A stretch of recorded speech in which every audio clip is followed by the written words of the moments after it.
to Negotiating Ideas, a podcast about political thought on democracy, pluralism, and peace. My name is Omar Sadr. This episode is an effort to document, capture, and debate exiled scholar histories, stories, and narratives as they are uprooted from their origin, both in institutions such as universities and homeland, only to find themselves in a new place fundamentally different. I have got two amazing guests who have been through the wedding, forced to leave their home countries and carved out new academic lives here in the States.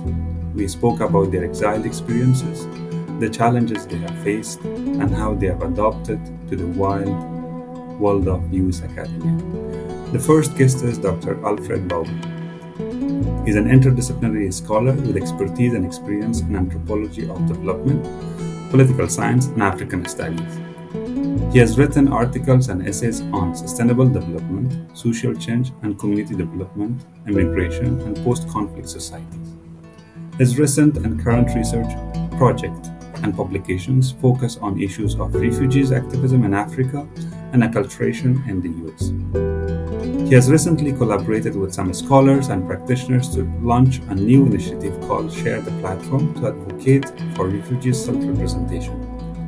He is currently a member of Scholars at Risk Board to help exiled academics and a professor of anthropology at Fairfield University.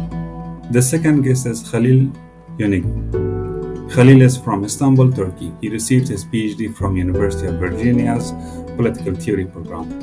While living in Turkey after his PhD, he was dismissed from his assistant professor position at Istanbul Commerce University during the mass academic purges that started in January 2016 in response to the peace petition by the Academics for Peace.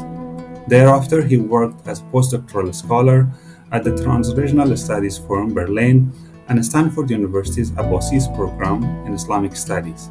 He is currently Associate Director of Abbasi's program in Islamic Studies. Halil has published and given lectures in several universities in Turkey, US, Germany, as well as occasional interviews on several media sources on Muslim political thought, Islamism, peace activism, American and Middle Eastern studies, and Turkish democracy. On to the podcast. Let's start by talking about the moment of your exile as an academic. What forced you to come to the US? Overall, we understand it's either conflict or authoritarian regimes, which forces not only scholars, but many other segments of the society also to leave their country. But for scholars, of course, it's a difficult moment. They are professionals, they are intellectuals, they have that exercise with writing, with mentality, with ideas. Let me begin with Alfred. Why don't you go first and tell the audience what made you to leave the country in Africa, Ivory Coast, and come to the United States? Okay. Thank you, Umar, for this opportunity. I would say that, as you said in the question, generally is based on the conflict that started in my country. So it has been a long conflict starting in 2002 and then morphed into a civil war in 2010.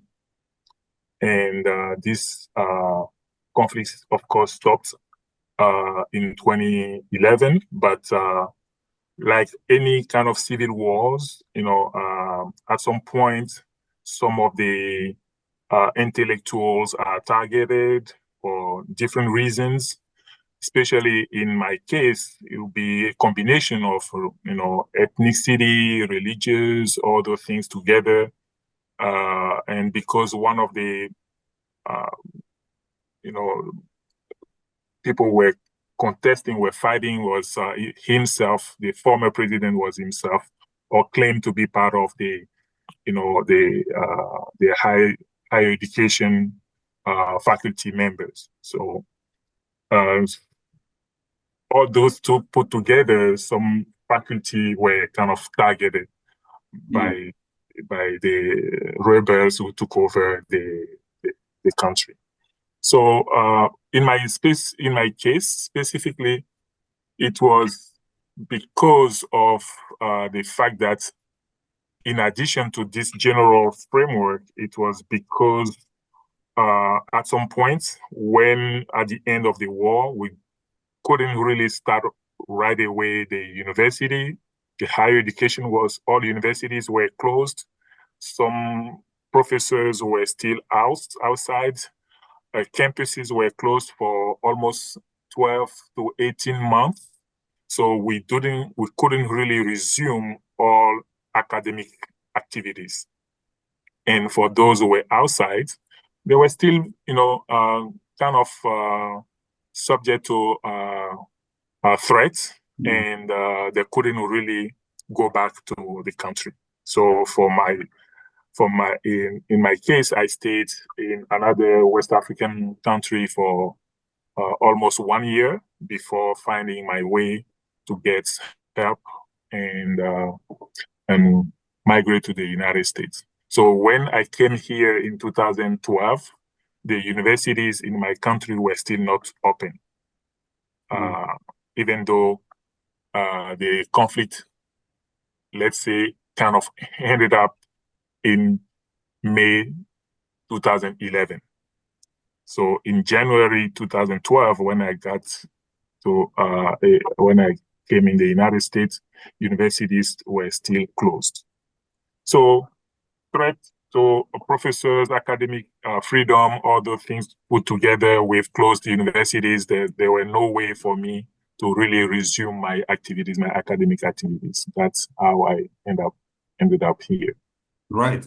So in your case, it's conflict, but let me come to Khalil, and your case is not a conflict driven exile. It is on the other hand, it's an authoritarian kind of state which did not tolerate academic freedom, I suppose, in your case. So tell us more what happened in 2016 that you had to come to the United States.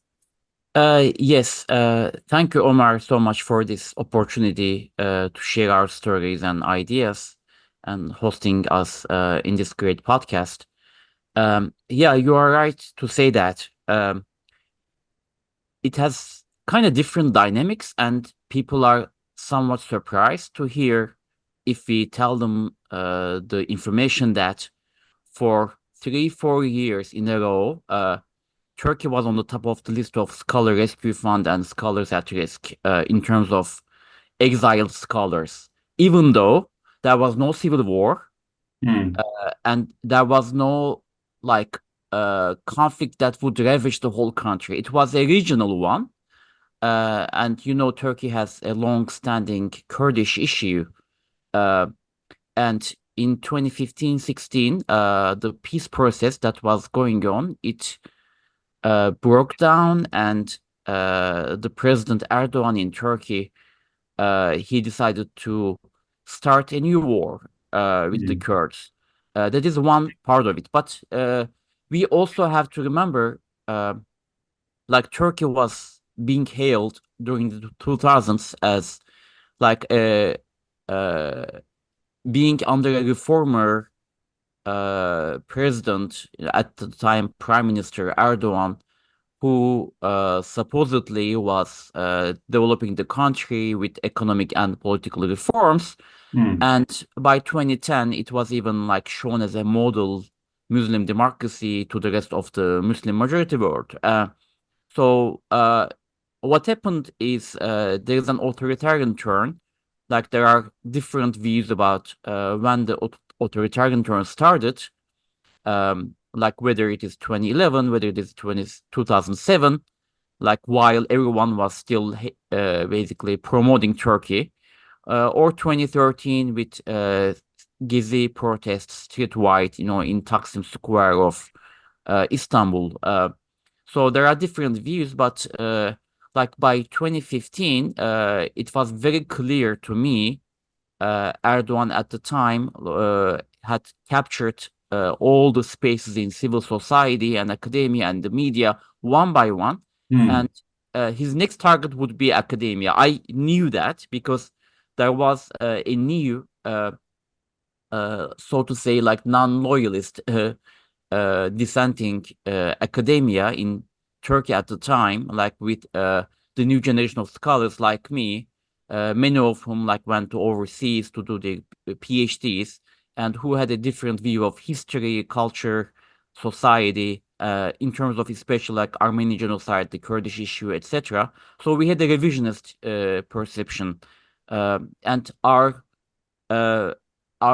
perspectives were way too dangerous. And I knew that Erdogan would either try to subdue us or basically dismiss us, get rid of us. And uh, like that conflict presented a double opportunity for Erdogan. On the one hand, he would like use a heavy-handed tactic to repress the Kurdish movement, and with that, of course, authoritarianism would be justified. It would serve as a pretext. And second, um, he would be able to get rid of any dissenting voice in the meantime. Like whoever is basically in the society would be dissenting, he would be able to get rid of that. And this is exactly what happened. And also, like I should say, for instance, there is a widespread perception in the world, which Turkey actually has conveyed in 2016, and which is exactly serving the purposes of Turkey, which is the July 2015, 2016 coup attempt. Um, so, like that happened in July, but I left the country in April 2016. So, uh, Turkey is trying to portray that, like there was a coup that we had to get rid of, like the pushists who infiltrated the very, veins of Turkey. So we have to basically get rid of them. So just bear with us while we are trying to save our country from these pushists. But in fact of the matter, the fact of the matter is, it already started. The academic repression and Before that. dismissal purge had already started in February, after we issued a peace petition Right. as a group of academics who are called Academics for Peace. Hmm. And the whole um, opportunity for Erdogan presented itself by our own civil disobedience. So we likened that to the manifesto of 121 that Sartre, Simone de Beauvoir, and others issued against the French government during the Algerian War. And like we actually did it to ourselves. So that could be like one way to put it, as a different dynamic, because like none of us had to basically be dismissed. We could as well continue with our positions. I could have been in Turkey if I did not sign that petition, and if I did not follow up to defend that petition. So, what happened to the entire group of academics who signed apart from you? Most of them are in exile now, or some of them returned back? Do you So have what any happened? networks Yeah, on? there were a few waves first. So in Turkey, there was already like a problem with the structure of the academic market, job market. Hmm. So there are public university positions which are by default tenured in most cases, in almost all cases. Like ever since you are hired as a research assistant, you're in a tenure track position, and you are subject to civil service tenure system. On the other hand, there is the privately endowed university system, which is basically um, like when it is subject to the labor law, so they can easily dismiss you. There's no like nothing like tenure. It is like 1 year contract every year. They can be renewed, or you can be dismissed. So what happened is, like by that time also the private academia was already under Erdogan's control, and like through board of trustees and rectorships and other positions. So they got in line to gain favor of Erdogan, and they started dismissing us. I was at a privately endowed university, so I was among the very first the wave. That was the first wave. Then the second wave was like the public universities investigation process, disciplinary processes. They were going on, but the real opportunity, as I said, presented itself by the pretext of the July 2016 July, yeah, July 15, 2016 coup attempt. which is actually a coup attempt by Erdogan eventually, because that was like coup attempt as a pretext, but the real coup happened by Erdogan's monopolization of power as what he calls as a necessary response to the coup attempt. And we all know about these, like false flag operations, like all around the world in our histories, as you know. So after the coup attempt came the real big wave. Erdogan was able to dismiss just by executive decree, and they were generally issued in midnight. So at some point, one day, there's a new that a new executive decree is because there was state of emergency, and state of emergency decree was issued at like 11:55 p.m. And then like everyone goes to their computers and checks the link for that, and they see there is an Excel file which is uploaded as an image PDF file, so you can't really search it.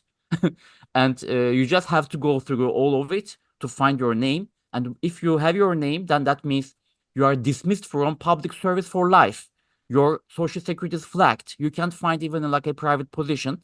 And you have like 12 hours or so to leave the country. Otherwise, your also passport is revoked. So you are basically what Erdogan attack dogs in the media would say. You are facing a civil death, is what they literally called. Like the pro-Erdogan people literally called that. And actually, I was also like the personally targeted by the very person who used that term to label this whole process. Like an attack dog who is controlled by the like intelligence service, as we know, very well known, and he dedicated 2 pieces to me in his column in a newspaper. And like when I saw that, I found out I was the target of the regime, like personally. And Gotcha. I left in April, even before the coup attempt happened. And when the coup attempt happened, I did not go back to the country. And ever since I've been abroad now, it's been 8 years.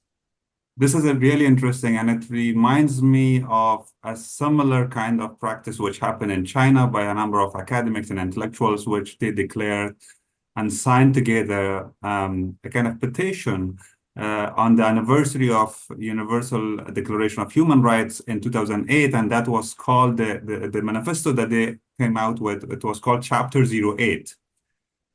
Which was signed by around 300, I think, intellectuals and Chinese descendants. And the name Chapter 08 was adopted from the Soviet earlier protest, which happened under Chapter 77. And most of those Chinese scholars are also like most of us, like three of us here in the US. And anyway, so that shows how, to what extent, democratic backsliding in Turkey has brought a huge cost to freedom of academic freedom and intellectual freedom, which resembles so many of this suppression which happens in pure authoritarian regimes like China. Now, coming back to Alfred, you have a very excellent paper titled 38 Paradise Road, being an African Francophone refugee scholars in American academia. And I realized you narrate it's like a personal ethnography, and you explain how you yourself as a refugee academic dealt with all difficulties here in the US. So before anything else, I'm interested to talk about the term refugee academic. Why didn't you call yourself an exiled academic rather than you adopted refugee academic? Do you see, I understand that some scholars may argue that the term threatened the scholars or refugee scholars might be exotic, and that somehow does maybe sometimes may not have value because the fact is that you as an academic, whether you are exiled or not, you have certain competencies, you have certain kind of rigor, intellectual capacity, which is always there, whether you are exiled or not. So, but I simply, I wanted to have your take. Do you consider the terms exiled academics some sort, does it have a value, or do you prefer to stick with the term refugee academics? I would say if we want to go to maybe from the definition of the the concept of a refugee. So my understanding is that the refugee situation or the refugee state is kind of temporary. We're supposed to have a refuge somewhere, and then when the situation in your country of origins get better, then you can go back, right? So I believe, based on my own story, I have never dreamed to be an immigrant, to come to the US or to go to Europe and, to try to build a new career there. I was building my own career in my country. After I got my PhD, I was teaching. I had a kind of pretty uh, satisfactory career back home. And I even came in the United States as a fellow. I got a grant from the African Studies, African Scholars Association that was based at UMass, University of Massachusetts, Amherst. And I came in 2006, and I never thought about, staying in the United States, find a way to stay here.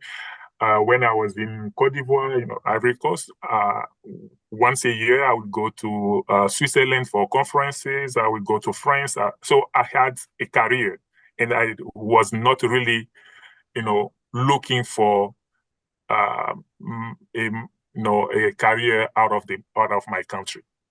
So that's, for me, my condition is really related to my search for refuge when I really need it.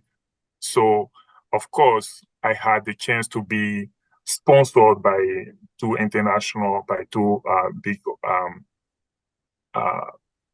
institutions like the Institute of International Education and Scholars at Risk, who supported me to have this refuge at Smith College in Northampton, Massachusetts. So for me, this situation was it was framed as a temporary situation, right? You come here, we offer you the opportunity to resume with your teaching, research activities, and you kind of start to, kind of get your dignity as a professional of education and start over, standing before the students, talking to colleagues. So resume your life as, a human being. That's, for me, that's term of a refugee, encompass this state. That was my case. Sure. So that's why I stick with the term refugee. But at the same time, I'm not just someone who was looking for, a place to be safe, but I'm also a scholar. Okay. And I was supported by Scholars at Risk, for example, because being just a refugee is not enough. I needed to demonstrate that I was a scholar that could be supported, that could be, protected. So that's for me, it was really important that I put these two concepts together. That's why I title my paper "Refugee Scholar" instead of exile. So, of course, down the road, you have different circumstances in the life that will change everything. That will go from temporary situation to a more permanent situation. So that was my case. Gotcha. How about you, Halil? What is your take on these concepts, exiled scholar, threatened scholar? It has been long since 2016 that you have been in that status, but and in general, how do you consider the value of these concepts? Yeah, ever since we were dismissed from our positions in mass, so we have had a lot of experience with different world media who were trying to portray our stories, and we all had like very common problems that we all shared, which was like when we went to Europe or the US as exiles, uh, like we were uh, portrayed, represented as like not just exiled scholars, but also like scholars who were salvaged, who were saved from like the Oriental despot, from the hands of Oriental despot. And this is like a long-standing narrative. It's a cliche, like to say Yeah. everything Orientalist, but I don't want to fall into that cliche, but still, Yeah. there is very real sense of um, the idea of white savior complex there. Like there are these, like universities which are bastions of freedom in the West, and there are those Oriental despots, and they are like habitually, as their habit, Yeah. they are repressing their academics all the time, like intellectual freedom all the time, and we Mm. are here to help them, to save them from them. Yeah. So we of course resisted that because like one, the structures of academia that threaten freedom, academic freedom, is not just coming from like these typical Oriental despots, as they call it. Yeah. They are despots, of course. They are dictators, and they deserve to be basically resisted. Yes. And we all want allies and people in solidarity with us. And what we call is like not saving somebody from somewhere, but basically being in solidarity. This is a worldwide Mm. uh, need for solidarity among the world academia. And as we saw in the US academia, like how fragile freedom, academic freedom is, like given the last 6, 7 months, you could see that. That like it was not taken for granted over here either. Yes. That is one thing. So like we try to like tell them, no, you're not saving us. We are not, like endangered scholar, Mm. because there's also like a term that one institution uses like that. But scholar rescue fund, like even the term rescue, Yeah. um, yeah, like they all don't sit well with us, right? Like none of us actually liked it very much. As far as Mm. I know, like I did not find a person who would say, "Oh, like that's a very correct, that's a very good term to put it." Right. We were never happy with that. Mm. So, like they need to come up with something else, and also they need to see us not as like people to be saved, but as people who are defending academic freedom, and who are at the front of basically that line of defense, as opposed to uh, people who are to be rescued. Because like when our positions fell, you could see now they are here, over here. So we were basically trying to defend, like you in Afghanistan, uh, in different countries of Africa, in different countries of like India, China, etc. We were actually at the front line of this defense. Okay. And Right. once they got us, once our lines of defense fell, now Mm. like they are here. Now you Mm. could see that. And Mm. also like the big problem is structural, not just like a temporary political one, because as you could see, the very structure of academia here in the US with donor structure, uh, like they say, okay, academia like is immune from uh, like the government's temporary caprices and whimsical interventions. They could be That could be true to a certain extent, even though that is also like now disputed. But the Mm. real problem here is with the donor structure in this country.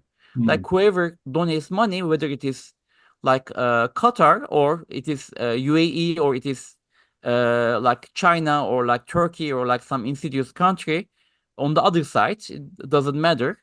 Like whatever state it is, or like whatever lobby it is, Mm. like they have ability to shape the decisions of these universities, which is That's very right. obvious, and which is also like a big threat out there.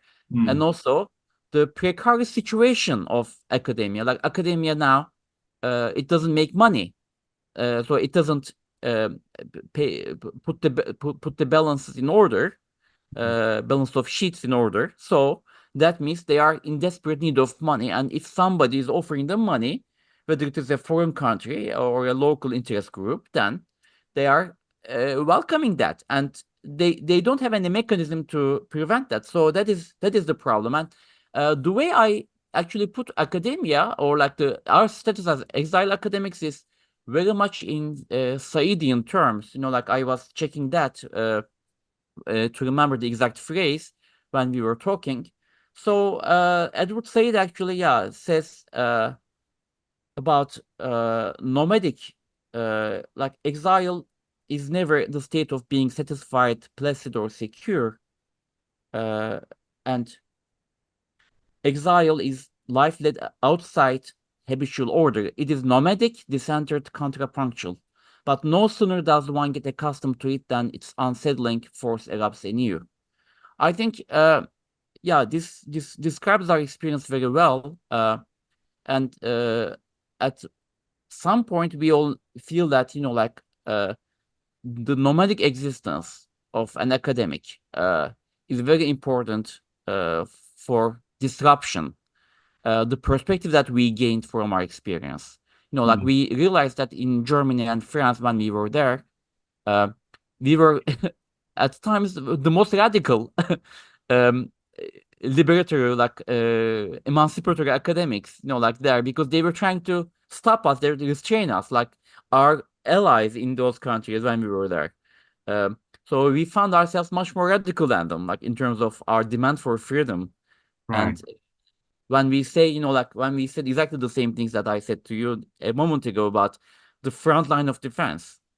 So that is actually, like in a certain way, an advantage, even though, like I would say, the whole process cost my productive scholarship, like those 7-8 years now, and at the end I had to exit the professorial position in favor of an administrative position. And I'm no longer like a pure academic, but I'm like more like administrator than academic. So like even then, like the perspective that I gained from this experience is tremendously helpful and valuable for me. We will come to that phase of your experience, but this is really interesting. And borrowing, probably you borrowed some ideas from Said, but borrowing some ideas, if I may, from the feminist scholarship. We also have a term called the feminist savior, white scholars, you may say, that, for example, in case of Afghanistan, such kind of feminist savior perspective led to the invasion in 2001, when President Bush justified the entire invasion in the pretext of saving the woman from the savages. And of course, what happened with the women rights, human rights, we know all in case of Afghanistan. But this point is something that you also, Alfred, you touch upon in your essay, where you argue about how there should be a kind of certain form of balance between human compassion on one hand, when you are received in the Western institutions and considered as a refugee scholar, as you put it. So certain form of human compassion is shown to that, but at the same time, you talk about certain form of institutional and academic support. From your perspective, how can we and how should we balance between such an exotic understanding of an exiled scholar, which is always considered, and as Khalil was mentioning, we have saved them, and they are coming from these kind of very authoritarian states, which of course they are authoritarian, but the fact that, quote unquote, these terms threaten the scholar become your only identity. So how should we balance between that, receiving that human passion or compassion, but on the one hand, on the other hand, that institutional support which is required for these scholars, given your experience? Yeah, I think in the line of what Halil was saying, for me, maybe to catch up a little bit with the previous question, for me, this concepts are part of our identity, right? Whether you're refugee scholars or exiled scholar, it seems that as long as we are in Western academia, it will be somehow part of our identity. Now, everything depends on how we want to to to um, uh, to navigate this identity or to use it. I remember in my paper I mentioned how Arendt was also, Anna Arendt also mentioned that at some point, not only refugee scholars but refugees as a concept is denied by the refugees themselves because down the road we at some point we don't want to be associated with this term because we believe that we should not be stick with that concept for the rest of our life. And that is also some kind of things that's happening in academia. Because as I said, you are for my case, I was hosted, welcomed as a refugee scholar first. Of course, as I said, because I was coming from a war zone. Of course, my country was still under a lot of human rights violence, and people were still targeted. People were still put in jail just for their opinion or for the political, side or political support of whatever, part of Ivorian politics. So for me, this first part is crucial that you can benefit from solidarity, human solidarity, right? People were welcoming us, hosting us, were of course saving us from, in my case again, from a war zone. And when I say that, it's not only me as the main refugee, but in my case, I was hosted, I was protected or removed from this war zone with my family. So I came to the US, and this is important for people to know. So I came to the US with my wife and my 3 children. So this is crucial because they did not say, "Oh, we can only save you, and you have to leave your family back home because it's only you who are the scholar," right? And so this is important that this part is giving the chance to this person to resume or to get is kind of to find a more safe place. So for me, this should be limited in the time, right? That's for me how the balance that you're mentioning is important. At some point, after we have been in the format or the approach of the lifeboat, right? We put us on the edge, right, on the soil, so we saved from from the trouble of the wave. Then what do we do next? So the compassion portion, the compassion approach for me should be related to this portion where we save the scholar with the family, with everything we can do for this person to retrieve some kind of dignity, some kind of protection and safety. After that, we need now to look into not only the person as the refugee, but also the person as a scholar. What kind of knowledge, what kind of qualification this person has, and that's where we should be bringing more support. So turning this compassion into something which is more valuable for this person, so this person will thrive. That's, for me, that's where the key is of the good balance between compassionate approach and the very supportive approach of the academic and the scholar that we got in our institution, whether it's a university, a center, an institute for research, wherever this person has been hosted.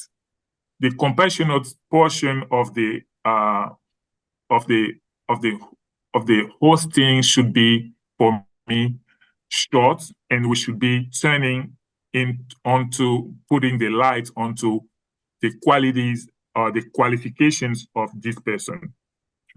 Sure. That's for me. That is where we need to have a good balance. So we won't put all 90% of the kind of support only to the compassionate. That will give me people will give you, of course, in terms of solidarity, they will give you food, they will give you clothes, they will give you, of course, they will smile to you, they will give you some very, nice words, to to comfort you. Okay, all these things are humans, that's normal, that's good.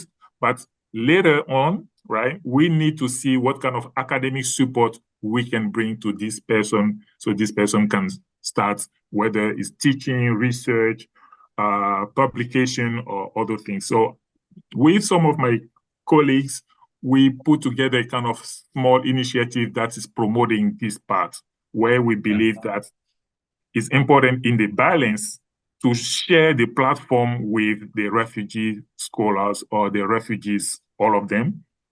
If we give them the opportunity to show what kind of talents, what kind of knowledge, what kind of qualification they have, maybe we will reduce the compassionate approach and give them more chance for leverage of what they can, contribute to, what they can show, Sure. and that for me is the key in terms of.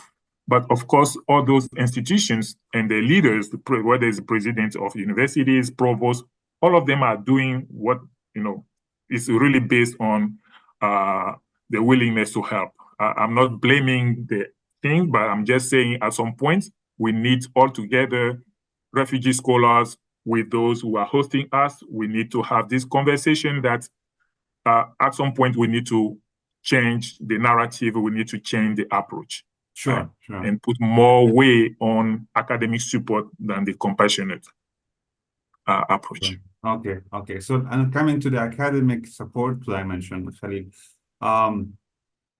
one of the things that I would like to ask you is, you're a political theorist, I suppose. You're doing comparative political theory, which is something I love, and I also do political theory. But since you're coming from a Turkish background and you're doing comparative political theory with an Islamic dimension of it, to what extent what is your take on in terms of cultural adaptation to the US academia? Here, cultural adaptation, I mean academic adaptation, and in terms of your expertise and your discipline, to what extent you were forced to adjust some of your research interests, some of your expertise, and because demand probably is different here, the market is something functioning different, university, institutions, it's a new country, right? It's a different cultural background. So in terms of your discipline, to what extent you felt that, okay, well, the expertise that I have, the knowledge and experience that I have will be suitable here and I can deliver the same, but at the same time, to what extent you felt that, well, I have to adjust here and I have to shift and I have to, for example, expand my research interests in certain areas. So the question is more about qualitative content of your work, how this new identity made you to expand your expertise or change or transform or whatever. Yeah, thank you so much for the great question. Like Alfred's point, last year we were all like at the Scholar at Risk workshop in UC Irvine, and Alfred had that piece that he mentioned, we all both mentioned, and we also, like, we had read that, and we also read Refugees of Hannah Arendt, and it is a great piece, I thought, why didn't I see that before? Because, that's, now that you mentioned, I also remembered that, let me first just, introduce one sentence from that. And then, we could continue. By outlawing, she says, of the Jewish people in Europe has been followed closely by the outlawing of most European nations. The refugees driven from country to country represent the vanguard of their peoples, if they keep their identity. For the first time, Jewish history is not separate, but tied up with that of the all nations. The Committee of European Peoples went to pieces when and because it allowed its weakest member to be excluded and persecuted. So being the vanguard, basically, of the people, yeah. So this puts this experience in a whole different light. But um, uh, tying this point to the question you asked, so I think I gained a new perspective, even though like I'm in a different position compared to many other colleagues, because I got my PhD from here. So I chose to go back to Turkey after PhD, thinking, like we would have more opportunity uh, to get involved with new generations, and then like basically be more active in that knowledge production in Turkey, which I found very valuable at the time. But that didn't pan out as I thought, I imagined. However, coming back here, I realized actually I adjusted myself to Turkish academia a lot more than I realized, because I was trying to publish in Turkish, because for tenure processes there, I mean like for the associate professor position, Hmm. in Turkey, you really need to publish in Turkish. You really need to be in conversation with the Turkish scholars, and there are other things. Now, like I came back, and I realized I had fell out of line because the academia, uh, with the problems it has currently, like it is very brutal, as you know. Hmm. Like it is very harsh out there, like in the job market, and many very qualified, overqualified people, and I saw that at Stanford as well. Lots of them are struggling to find positions, and they struggle for many, many years. So, what you experience here is they celebrate you, they praise your courage, they praise your uh, like bravery towards, like these dictators. Okay, we appreciate that, but then when it comes to being in the job market, then like the whole thing becomes a problem, because you are a troublemaker in your home country. So uh, at the background in their mind, you could be a troublemaker here too. So you are not actually the ideal candidate for a job. And we realized that later, and actually I learned that by experience in the job market. And like my a lot of my friends who were serving on search committees, they actually confirmed that. Also, like even at the workshop that SAR convened, there was like an instance where I made the point, and then like there was some kind of resistance by some other people, but then the provost of a university said, "Oh, actually, like with donors, it is not always, like the best thing to, to express, like during the meetings, like to hire somebody from this background, because, like as also being on this side of things as an administrator now, I Hmm. can see administrators have like lots of different standards in their mindset, and like they are always trying for standard people.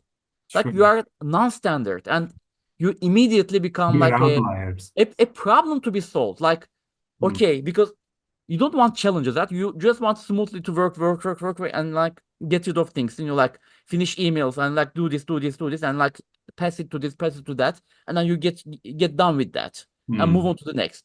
Then like an issue comes to you, and like sometimes emails come to me now asking for, like our support as an academic unit. Right now I'm on the other side of the things, and like I literally, go back to that other self of mine, and then like take that position, and then make this my number one priority. But Hmm. I'm thinking, if I were not in that position, coming from that background, that would be, oh, okay, how do I solve this? Like, who do I ask? Like, it is a challenge, a big challenge. So even like to come up with a position for an exiled scholar, like a temporary position, is a challenge. You have to go like to all these different departments. It takes a lot of effort, Hmm. and people who are just trying to get by the day, and like make it like 5 p.m. and then get out and do the evening things. This becomes like a nuisance, so to say.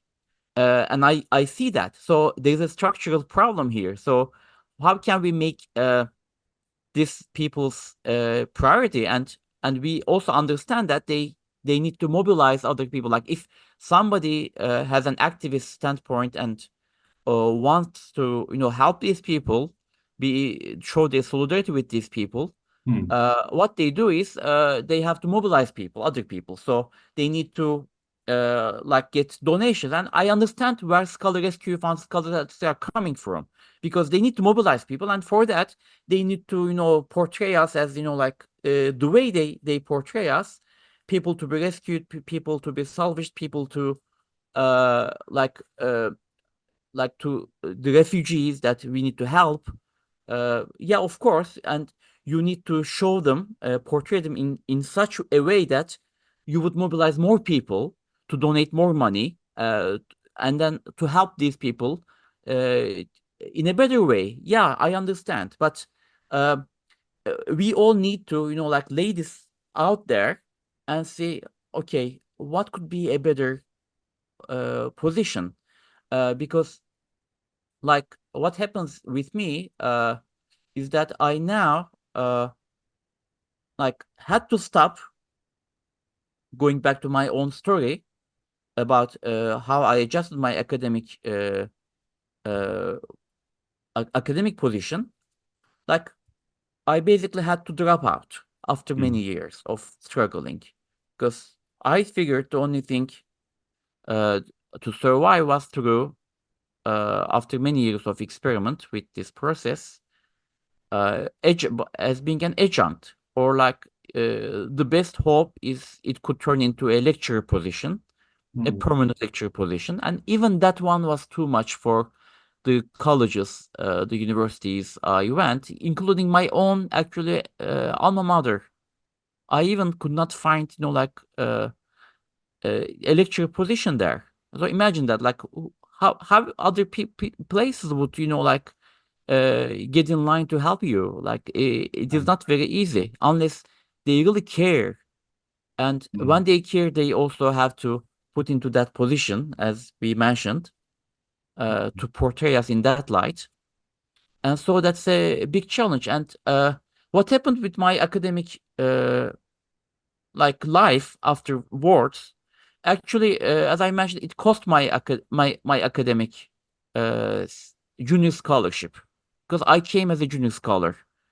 And the most productive period, the potentially most productive period of my academic life, my tenure track, like years, right? They were spent in exile. They were spent in struggle, because the struggle did not end after we were here. Like what happens with the civil war ravaged countries and the scholars coming from there. Okay, the fight is over, then just start a new life.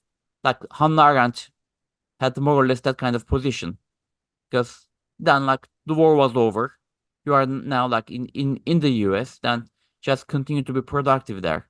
But in Turkey, the struggle had been ongoing, and like the after the war that Erdogan started in 2015-16 and included lots of massacres against the Kurds, like he went on now to occupy Syria.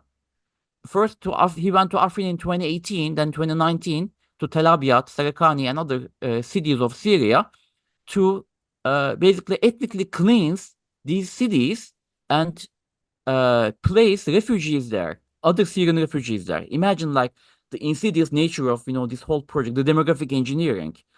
And they even like place Palestinian refugees from Syria to those places where Kurds used to live, and they were displaced. They were made refugees by Erdogan. So like you also go through with these processes and you experience that, and you have to like fight. And because like I called myself as an academic for peace, right? Like then you have to basically do what that calls for. And then like if there's a new war against Syrian Kurds, then you have to stand up against that one too. And that's what I did in 2018 and then 2019. I was being active over here But then, like, I found out, my activist streak took a better hold of me than my academic part, and I became like more activist than an academic, and also like I had to go through the trauma of what had been through, like that makes you like all depressed, like this whole process going on, and you thought, like, okay, your fight is over, maybe like in a certain way, your fight on the ground is over. But now, like on the social media, on like also worldwide scene, you continue to talk about this. And like it is a never-ending nightmare. It is going on and it's still going on now. Imagine that. It did not end. So you have to adjust to that. And some people are able to compartmentalize and do like their academic work on the side, but that's not me. So I would say this whole process basically cost my junior scholarship. Got you. That's on a very pessimistic note. I'm ending, this question. Sorry. It is painful for an academic, but to leave the profession that he loves and or she has been trained in entire life. But Alfred, you also, I think, the engage with the same issue in your paper. You talk how as a new refugee academic here in the US, you had to teach multiple other courses which were not your expertise, or which is you're an anthropologist. Yeah. That you look at it as an opportunity also, but also as a kind of exercise to adjust yourself. To what extent your experience is similar or different from Khalil in terms of cultural adaptation in US academia or academic adaptation? And your position now is an academic, but tell us more about this transition since 2012. It's more than a decade that you have. Okay, thank you. First of all, I wanted to maybe go off a little bit on what Ali was saying about how institutions could be kind of at some point reserved when it comes to offer us some stable and more permanent situations. And even though they will be more supportive when it comes to humanitarian approach or compassionate approach, as we said at the beginning. So I had myself a different experience, and of course this is different from many of us that I have met in different conferences or different settings. For me, I got this support. I believe my advocacy for less compassionate approach and more academic support is coming from my personal experience that I got when I was hosted at Smith College, this institution that hosted me. This institution went way beyond the compassionate approach by offering me a very academic support to build my new kind of academic profile, right? They did not stick with, oh, Alfred is nice, he needs help. They did not stick to that. They went beyond that, because that's why in my paper, I'm talking about Francophone, being Francophone.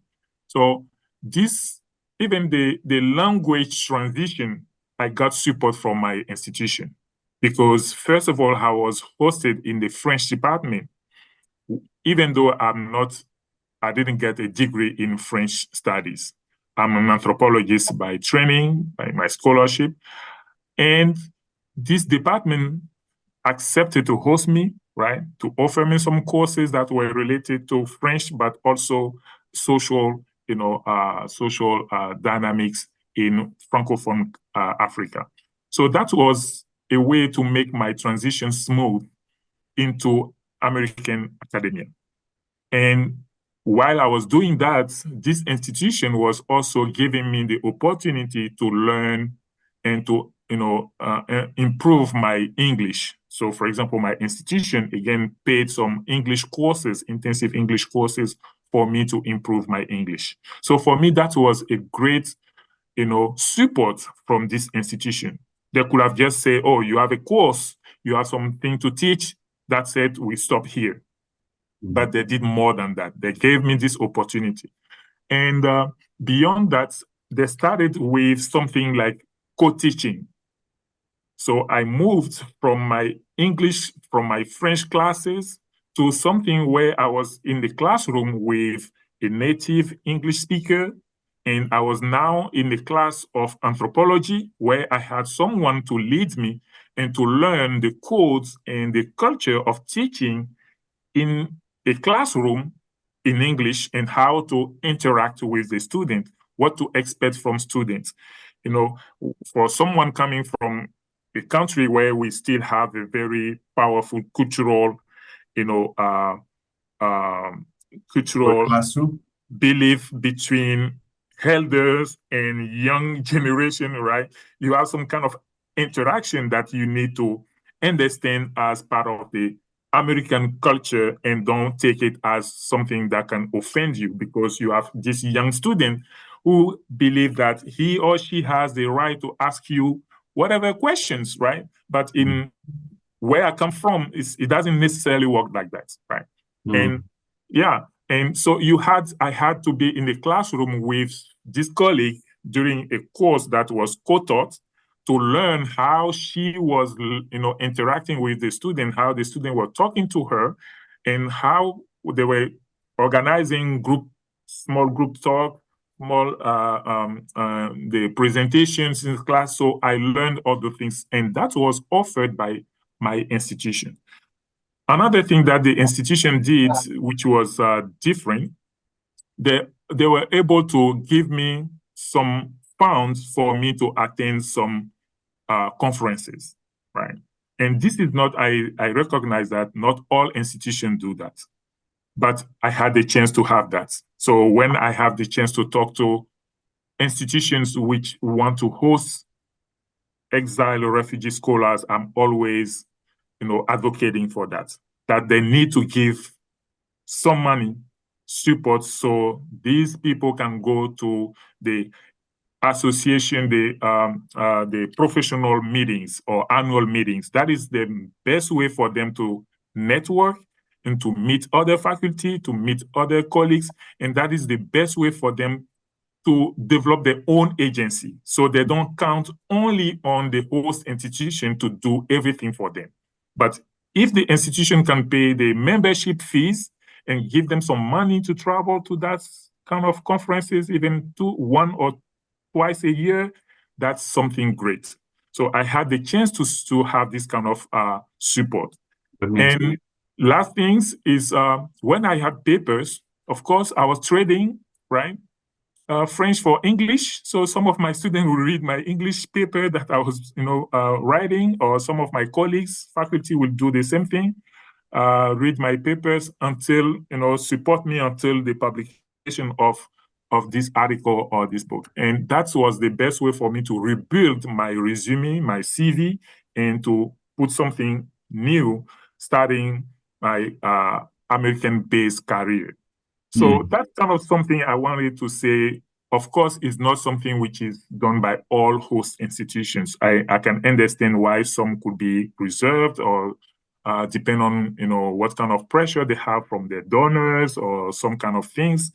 I understand that, but again, that's why I'm advocating for less compassionate approach and more academic support. So to come back to this experience of me teaching in different institutions and teaching different courses, that's part of the difficulties that we have as refugee scholars when we got to our new host institutions. I got one course and I had the chance, for me, I call it a chance, and that is when I turned what was first presented as difficulties into opportunities. Gotcha. Because I came with one course, but I had the chance that Smith College is part of a consortium called 5 colleges. So you have 5 colleges around. So I had the chance to be hosted, and my institution, my host institution, is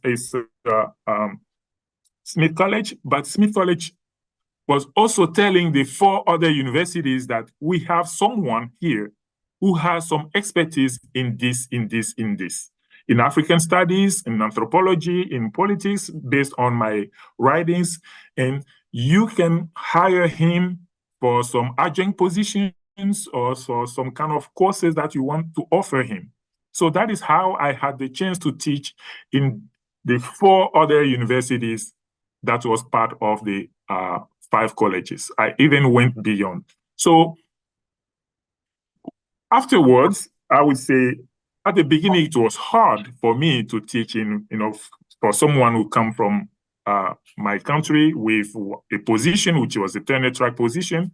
Now I was adjunct in, different different institutions, and sometimes you can read it in my paper.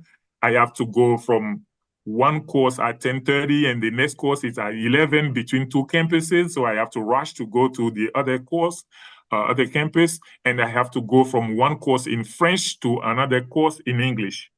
So at the same time, but after 2-3 years doing that, I realized that this was not too bad for me, because obviously I was learning 5 American institutions functioning, how things were operating at Smith College, which is a private institution, were totally different from UMass, which is a public university. So I had the chance to learn.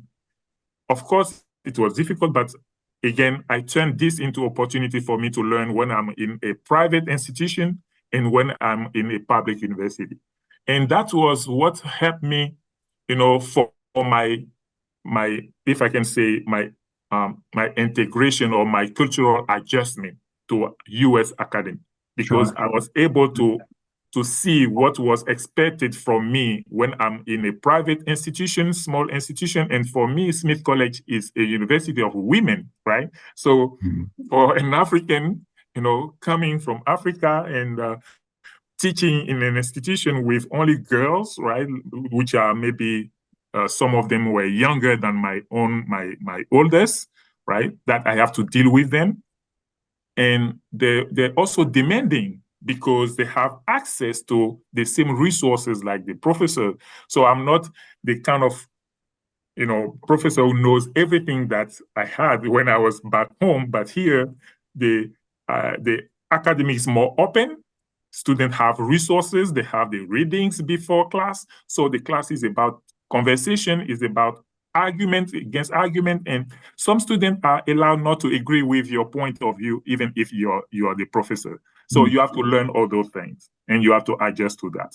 So that's what really I did, and that is how I turned something that was supposed to be hard for me into something which was opportunity. And I believe if I have my permanent position today at Fairfield University, is because Smith College was able to prepare me very well, so I could really be competitive on the job market. That's how my experience is different.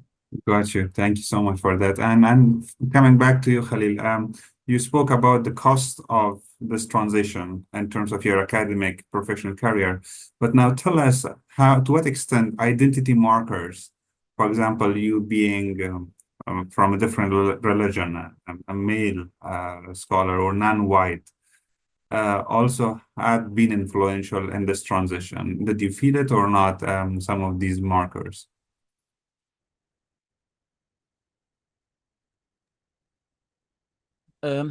So I'm like a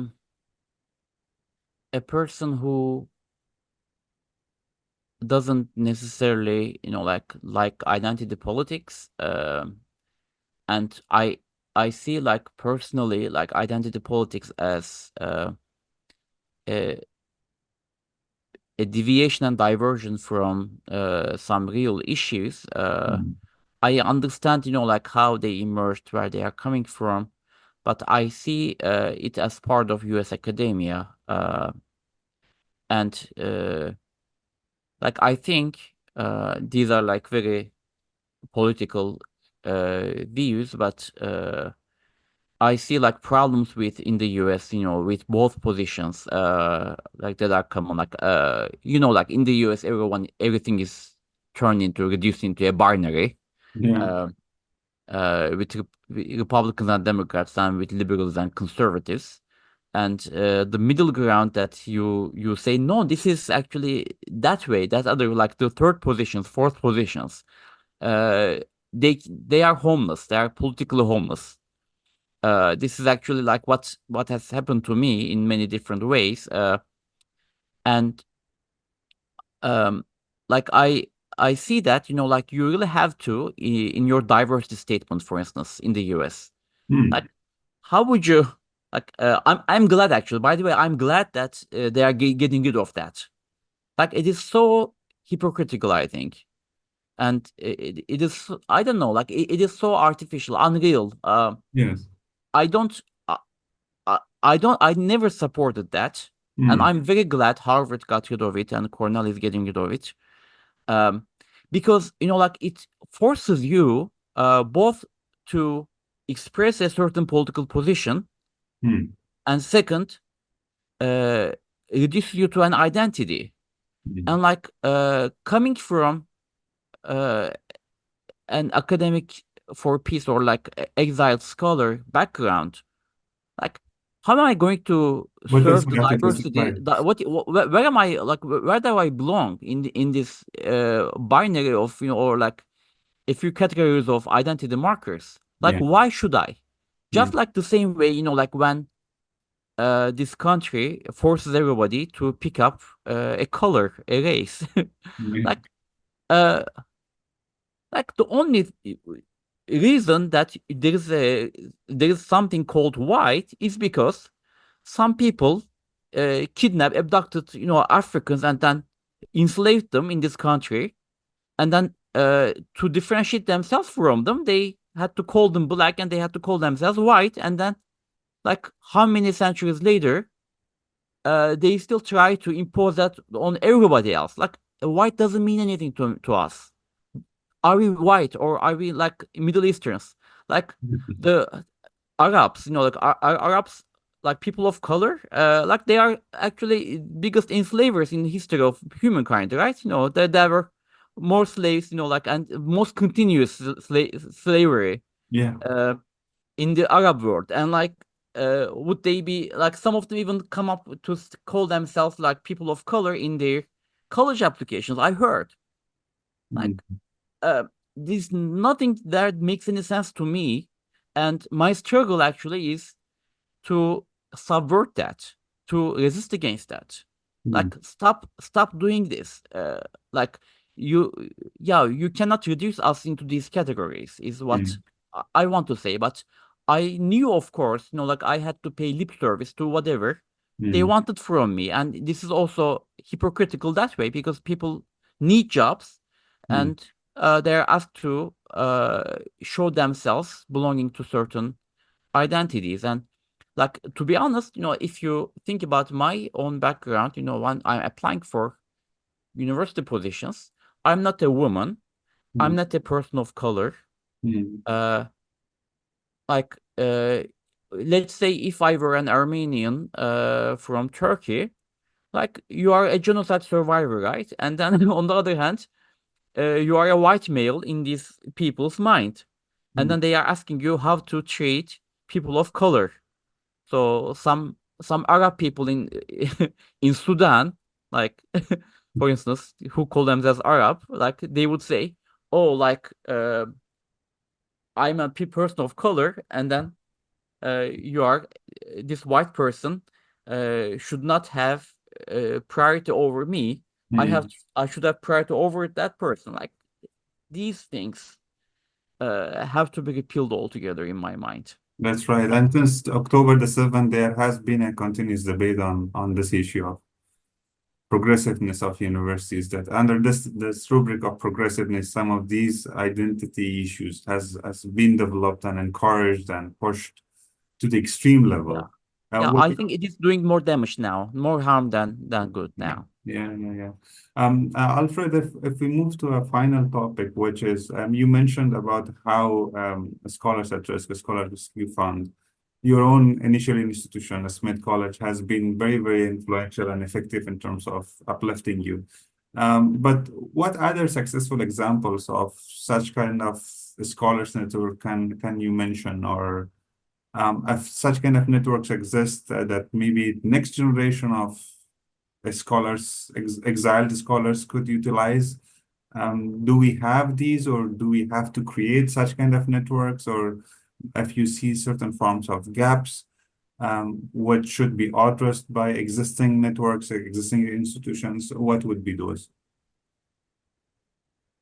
Okay, I don't know if I have the right answer, but so far what I've been doing, I believe that sharing uh, my experiences of what I have done so far could be inspiring, not only to the new refugees, because unfortunately we still have ongoing crisis, and we're having refugees still coming in the U.S., in Europe, in other part of the world, and even in some of the in nearby countries which are bordering the places of conflict areas. Because sometimes when people talk about refugees, they think only about the western part, but we know that a lot of Ukrainian or a lot of Syrian are not necessarily all in the U.S. or Canada. They are, in the region. Refugees in Africa, a lot of them are still in some other African countries. So when they are there, what kind of support they can have. I guess maybe, of course, Scholar at Risk and the Scholar Rescue Fund have been proven some success, hosting, first of all, removing people from, difficult situations, offering them second chance to start over, so they can resume some of part of their life. Not everything is successful for all of these people that they have been helping, because some have been stuck in some situations that not permanent, and which is different from where what kind of situation they had previously in the countries. But the point is that at some point, once we have been out of the lifeboat, is how we do the rest, and what could be our own agency to contribute to build the path toward our new situation. And I don't know if I can say I like, but I think Halil's examples is something that I've been talking about in the last couple of years, when I was talking to some of my fellow refugee scholars, whether it's during a Scholar at Risk meetings, or what we did in Irvine. I'm always telling to refugee scholars that they should not only look at American academia, because we can develop careers into something different. We cannot think that we have only to be teachers or professors at universities, but we can do something different. And Halil's situation is, my understanding is that he's serving administration position right now. So this could be a way. And my own experience, when I was applying for university positions, I also applied in international institutions like the World Bank, like the IMF, all the institutions that were promoting, that were doing something which needed a sociologist or an anthropologist, for developing countries. So I was trying to do all those kind of things. I was looking for positions in some centers. So I think that could be a way for those who are unfortunately coming to say that there is no one path. There is no one, thing to say, because I was academic in my country, that is the only thing I could be looking for in the US. Because in the US, it's very hard, it's very competitive. And some of us who came here, I think some who were hosted in the United States, even before me, are still holding some adjunct positions and not permanent positions. So I can't really, promote that. But I will be talking to other refugee scholars or exile scholars who say we need probably to create something where we can tell, and share our experiences and tell what could be done differently, but with maybe 70 to 80% of our own agency, right? So we can support each other, we can develop some communications, and we can share a lot of things that will avoid those who are coming to waste maybe 1, 2, 3 years before they understand how the US or American academia is operating, is functioning. I had a talk with a woman who came from Turkey. I think she came from Turkey, yeah, if I have good memory. And I was sharing something about a new forms of positions that are developing in the American academia, which is not adjunct, but it's kind of stable position, full-time, that we call professor of practice. In my institution here, we call it POP. So she was not aware of that.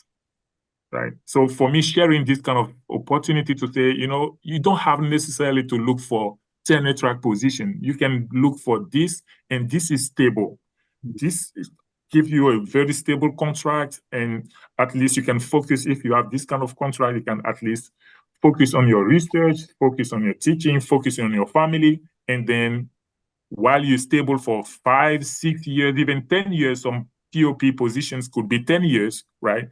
If you still want to look for tenure track positions, okay, you can go forward, but at least look for something which is stable and that gives you peace of mind, and then you can focus, take care of your family, take care of how you want to draw your direct your career. So that's kind of my ideas. Yeah. Thank you. And lastly, if I come to you, Khalil, so what would be your advice for those who are freshly joining US academia as an exile scholars?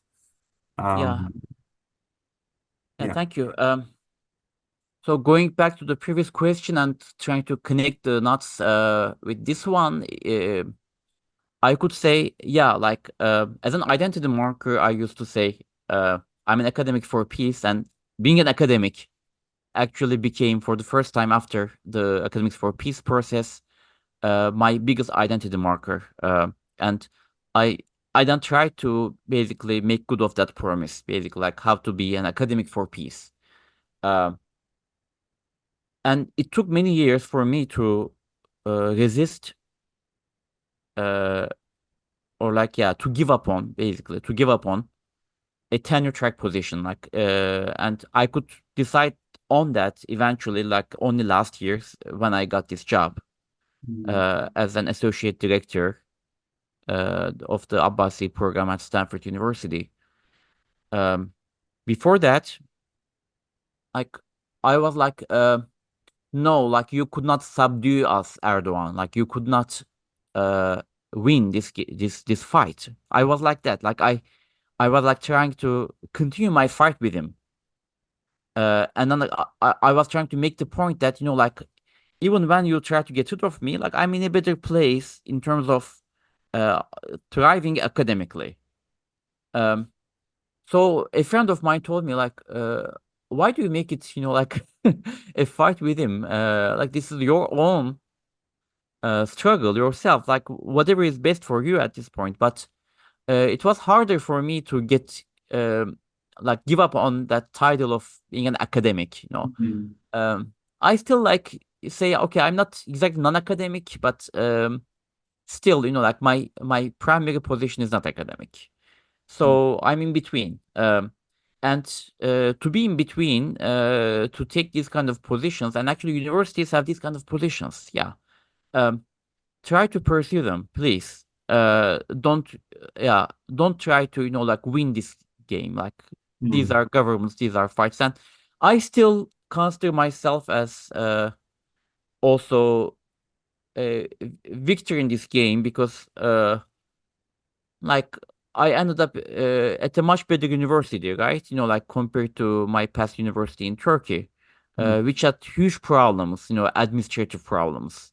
And I was wrestling with all these challenges over there. Like I really had very little time to focus on my research as well. Now, like I am a very well functioning university and learning something new every day and learning new skills and professional thriving, even though like I'm not doing as much research as I would like. I haven't gotten my book out yet, but like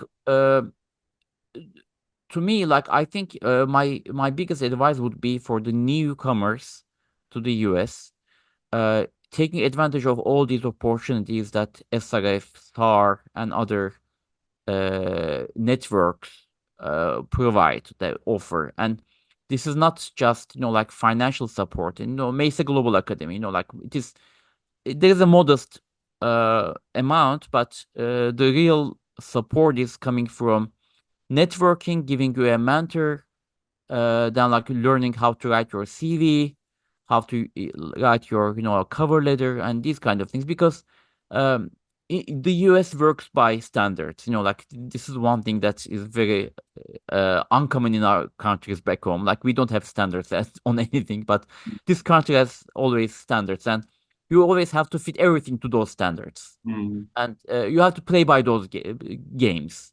Right. There's no other way. You have to do your networking. Right? There's no other way.